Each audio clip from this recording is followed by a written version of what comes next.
Manda, Léo. Temos mais duas aqui, tá? Vamos lá, para o pastor, o Marcos Elias. Pastor, qual você acha que é o maior tabu que as igrejas evangélicas brasileiras ainda precisam encarar de frente? Um tabu chamado Felipe. O que eu quero dizer com isso, né? Que o homoafetivo, ele é aceito por Deus. É um grande tabu. E isso precisa ser melhor dito. Não é falado. A igreja não está preparada para chegar nesse nível. Uhum. E a outra pergunta? Não, era essa. Era essa? A Perfeito. outra é para a Andressa, Tá. a última. Essa aqui acho que é para relembrar meu lado boleiro, tá? Ah, é? O Alexandre Oliveira pergunta o seguinte. Andressa, a Andressa Urach foi a maior revelação da categoria de base do time da tia Carmen? Não, porque eu não fui do time da Tia Carmen. Tia Carmen é um local lá de Porto Alegre. Ah, tá. Não, eu conheço a casa. Eu gosto muito dela, uma pessoa que eu gosto muito. Mas eu era da concorrente, eu era do Gruta Azul. Era um outro time, né? Era como se fosse o Grêmio Inter. Ah, tá. Foram essas. Quero perguntar agora de tretas. E a sua briga com a Amanda do MBL? Por que foi? Então, na verdade, ali o que acontece? Eu sou contra qualquer tipo de injustiça, tá? Eu acho que a Amanda, ela tá pegando Urão pra Cristo, ela tá querendo se aparecer, tá querendo hype em cima das costas dele, né? Então, eu acho que é muito feio você querer se aparecer em cima de alguém. Por exemplo, ela criou uma lei ali que, na verdade, é uma lei que não vai dar em nada, porque ela não tem nem fundamento, né? Então, assim, eu sou contra essa perseguição com ele. Porque, assim, o menino é um cantor. Eu já fiz muito trabalho voluntário dentro dos presídios, tá? E eu não julgo os presidiários. Quando eu levo Jesus para eles, eu levo o arrependimento. Sim. Assim como Jesus não condenou o bandido na cruz, quem sou eu para condenar? Então, assim, eu acho que o Oruan não tem culpa do pai que ele teve. O pai dele cometeu certos crimes e está pagando por isso. Ele está na cadeia respondendo por isso, tá? O menino, ele estudou, ele canta funk e ele tá seguindo o caminho dele. Ele não tá fazendo apologia à criminalidade. Ele não tá. Ela pegou ali trechos de músicas, mas tem músicas muito piores, sertanejas, que fazem apologia a N coisas que são inaceitáveis.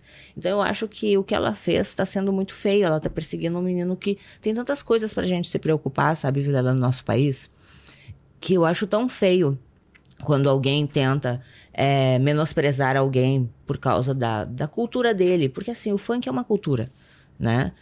Ela tem que ser respeitada, porque são pessoas que vivem aquilo. E quando você canta o que você vive, você não está fazendo apologia, você está cantando a sua realidade. Então, você cantar, depende da maneira que ela é cantada, aí tudo bem, ok? Vamos fazer o mal para a polícia, ok? Aí tá errado, né? Vamos usar drogas, tá errado. Vamos, né? Quando você incentiva, aí ok, aí tá errado. Mas quando você conta uma realidade do que você vive na favela, eu acho que você tentar calar isso é uma forma de opressão, é uma forma de você calar a nossa liberdade de expressão. E o funk, para muitas pessoas, é esperança, entende? Eu conheço muitas pessoas da favela porque eu já vim da favela, já morei na Coab. Então, é o mundo deles, é o sonho deles, sabe? E você tentar menosprezar essas pessoas é você fazer mal a essas pessoas, entende? Se o menino estivesse fazendo algo errado, aí ok, eu acho que nem assim, eu acho que cada um tem que cuidar da sua vida. Eu acho que ela, como política, ela tem coisas mais importantes para ela se preocupar, sabe? Só que a treta toda começou por causa disso. Foi por causa disso, porque eu não vi ninguém defendendo o menino. Ninguém. Ela lá, né? Batendo. E eu odeio isso. Eu não sou uma pessoa, Vilela, que você nunca vai me ver na minha rede social falando mal de alguém. Eu não perco meu tempo. Agora, se for para defender alguém, se for para brigar pelo que eu acredito, às vezes nem eu me defendo. Falem de mim, falem o que for. Mas se a pessoa me irrita, se eu vejo injustiça, aí eu falo. E eu achei muita injustiça. Eu não conheço o Oruan pessoalmente, tá? Eu já fui a alguns shows dele. Então, assim, Vejo que ele deve ser um menino que sofre muito preconceito por causa da história do pai dele. E eu tenho amigos, Vilela, porque que eu vejo assim, ó. Uma coisa que eu acho muito triste no Brasil é que o traficante, ele é visto como um crime hediondo, igual a um estuprador, igual a um assassino, tá? Só que eu tenho pessoas que eu amo muito, que não tiveram uma outra escolha a não ser ir pro tráfico. E não são assassinos, não são estupradores, não são bandidos. Eles venderam droga, eles foram presos por causa disso, mas para sustentar suas famílias. E eles estão lá, privados da liberdade deles, porque foi a alternativa que eles conheceram, porque a mãe já era do tráfico, a mãe já era usuária de crack, ela não teve outra escolha. Então, assim, não houve uma orientação, não houve um cuidado, e são pessoas vulneráveis, que infelizmente foram levadas, né, para esse caminho. Eu fiz muito trabalho evangelístico dentro da Fundação Casa, que é a antiga FEBEM. E eu vi a realidade dessas crianças, sabe? Elas só conhecem isso. Então, assim, é muito fácil você julgar, você condenar, mata. E eu acho que tá errado, porque, assim, existem separação de crimes. Eu acho que tinha que existir penas mais graves para estupradores, até uma castração química. Entende? Eu acho que isso sim, né? A gente não pode matar por causa dos direitos humanos, né? Que foi feita já existe uma política contra a pena de morte. Então a gente não tem como, a Constituição, a gente não tem como mudar isso, né? Mas a gente poderia botar leis mais severas para isso. Agora, eu não acho que o meu amigo traficante, ele deve ser condenado como um crime hediondo por ele ter tentado sustentar a família dele, que foi a única maneira que ele encontrou de sustentar, entende? Então eu acho que existe muita injustiça. Eu acho que o presídio está muito cheio de pessoas que infelizmente não tiveram outra alternativa, porque eu acho que os ladrões maiores estão dentro da política. Os piores bandidos estão lá em cima, sabe? Que são esses deputados que na hora de levar as verbas para as pessoas, eles desviam dinheiro da merenda, eles desviam dinheiro das escolas. Então os maiores bandidos estão lá em cima, entende? Então eu acho que tem que mudar assim muita coisa, sabe? De justiça, de leis, tem que ter alguém que queira justiça, tem que ter alguém que lute por isso. Então, eu acredito muito, assim, que quando ela foi atacar o Oruan, eu senti da parte dela um querer crescer em cima dele, sabe? Querer mídia em cima dele, porque ela conseguiu.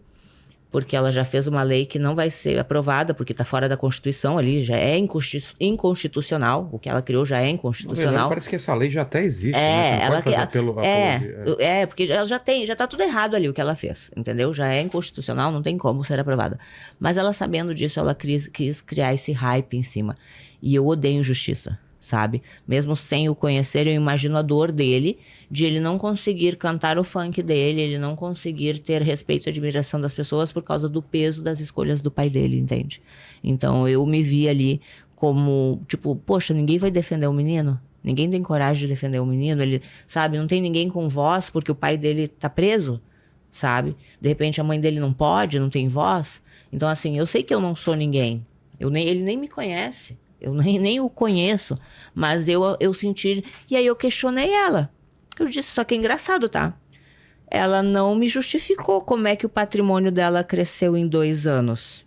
Você questionou porque assim, isso? questionei, fui na rede social, eu digo, pois é, querida Amanda. Então, né, porque ela veio me humilhar.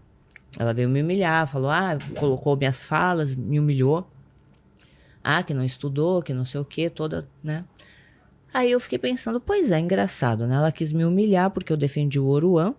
E por que ela não justificou como que o patrimônio dela cresceu? Porque assim, ela pediu auxílio emergencial. Uma pessoa que pede na pandemia ajuda do governo não tem dinheiro, tá? E de lá pra cá, o que mudou? Que em 4 anos... Desde... Em 4 anos... 2020, né? 2020 até agora... Ela aumentou o patrimônio dela 4 vezes mais. Porque assim, eu tenho uma casa, porque ela disse que foi a casa dela. Só que eu tenho várias casas e a minha casa não duplicou, quadriplicou o valor nesses 4 anos. Então assim, tá incoerente o patrimônio dela. Por que ela não justifica? Então, né, se vamos falar de política, que ela seja transparente, honesta, eleita pelo povo, porque ela tá o quê? 2 meses no governo? 3. Foi em janeiro que eles entraram, né? Janeiro, fevereiro, Foi, março, foi. abril. Mas não desse ano. Abril, maio. Foi esse ano, né? A gente tá em que? 2000? Maio? Estamos em 2005. Maio? 4, Né? Tá 4 certo. meses, né, de política. Poxa, o patrimônio 4 vezes mais. O que mudou lá, né? Que ela teve que pedir auxílio do governo agora, 4 vezes mais. Então, eu acho que tem coisas mais importantes para serem fiscalizadas na nossa política, né? Eu acho que tem coisas muito relevantes do que se preocupar se o menino tá cantando ou não com dinheiro público. Porque, assim, se vamos falar de dinheiro público, né? Então, assim, acho que tem que ter uma supervisão melhor dessas distribuição de verbas. Então, acho que é com isso dela. Ela ficou quieta. Aí ela parou. André, você falou que não fala mal de ninguém, é verdade, mas você falou muito bem de uma certa pessoa. Fernando Gil. Eu vi alguns cortes, você deve ter visto também, né, Léo? Falou que bateu um bolão mais do que Cristiano Ronaldo. Ele disse que eu sou a Messi. Bola de ouro, então. Fale alguma coisa sobre o Fernando Gil, que parece ser muito simpático. Ele é um Precisamos querido. trazer ele Você tem aqui. que trazer ele Vamos trazer ele aqui. Ele é um querido. Como ele foi é um essa história? gentleman. Você chamou ele? Então, na verdade... Desculpa, viu, pastor? Eu só uma curiosidade aqui. Depois a gente Tá tudo volta. certo, Tá, tudo tá. certo. tudo Então, bem. o que acontece? O Gil, ele faz as lives dele, e aí os comentaristas, eles comentam coisas, A né? galera fica comentando Fica lá. comentando. E falou sobre mim. Alguém no Alguém chat. no Ou ele chat, alguém no chat falou se gravaria comigo, se faria um conteúdo adulto comigo. E E ele? ele ferro nela. É? E Aí isso chegou pra viralizou você. Aí de chegou uma até você. maneira que chegou É? até mim. Aí eu olhei, eu digo, né? Então vamos lá. Aí mandei mensagem, ele não respondeu. Mandei no direct, só que ele não tinha visto. Ah, tá. Aí eu mandei, e aí nisso ele foi convidado num podcast. E aí perguntaram, e aí ele disse, daí ele não lembro exatamente o que ele falou, mas no resultado da história toda acabou acontecendo da gente se encontrar. A gente ficou no Rio de Janeiro junto. Mas como você chegou nele? Mandou mensagem? Eu mandei direct, daí ele não viu, daí depois ele viu. Ah, tá. Aí eu comentei ali nos comentários do Instagram dele, Sim. daí todo mundo marcou ele, daí a gente começou a conversar. Aí eu pedi os exames, né, de HIV, hepatite B, hepatite C, sífilis, gonorreia, clamídia, que eu peço todos os exames para qualquer pessoa que vá me relacionar. Tá vendo, Léo? E aí... Pedi esse exame também. E aí a gente acabou, né, nos encontrando, e foi incrível, ele é maravilhoso, ele é educadíssimo, enfim, foi muito E legal. ele é animadaço, né? Ele é Falando animadaço. sobre. Foi muito legal. Foi muito legal. E jogou descalço, hein? Sim, sem caneleira. É. Sem caneleira. Eu falei sobre isso, ele ficou morrendo de vergonha. Mas assim, né, o que acontece é que tava tão bom, e porque você sabe, a gente não pode ser hipócrita, né? Se você, quem nunca jogou descalço na vida, né? Então assim, de acordo com todos os exames, estando tudo ok, Aí tudo bem. aí tudo bem, até porque assim, não existe risco de eu engravidar nesse momento, até porque eu me cuido, enfim. E foi muito bom, foi uma experiência maravilhosa. Mas recomendo que usem camisinha, tá, gente? Por Nossa, favor. pensei que ela falava recomendo. Aí com o Fernando Gil, achei que ela ia falar recomendo. Tá? O que eu fiz, não faça isso sem uso Claro, de preservativo. claro. Né? Porque foi uma conversa, um bate-papo, e acabou saindo e acabei falando. Mas não recomendo, usem preservativo, por favor. Façam os exames, se cuidem. Mas foi muito legal, assim, foi uma experiência maravilhosa. Ele é incrível, ele é muito educado, ele ganha a gente no papo. Tu tem que trazer ele. Acho que até você Fiquei daria pra ele. preocupado agora, eu vou trazer ele, vai me comer, cara. Até Porra, você daria pra ele. Não, para, olha. Cara, certeza que o Gabriel vai ver isso e vai colocar isso na thumb. Certeza e tá minha cara lá. Certeza. Obrigado demais, Andressa. Obrigado, pastor. Você não está livre, porque como é a primeira vez, eu sempre faço 3 perguntas no final. Por favor. Então agora é hora de vocês passarem redes sociais, sites, o que quiserem, e depois eu venho com as 3 perguntas finais. Acabaram as perguntas aí, né? Sim. Só o pessoal do chat que tá mandando um monte de coisa aí, depois a gente... Tá. Quero convidar todos pra assistir meu canal no YouTube, que eu vou estar voltando. É mesmo? Com o canal no YouTube que eu tinha parado. Como é o nome do canal? André Surak Oficial. Qual O que é a meu ideia? O meu Instagram.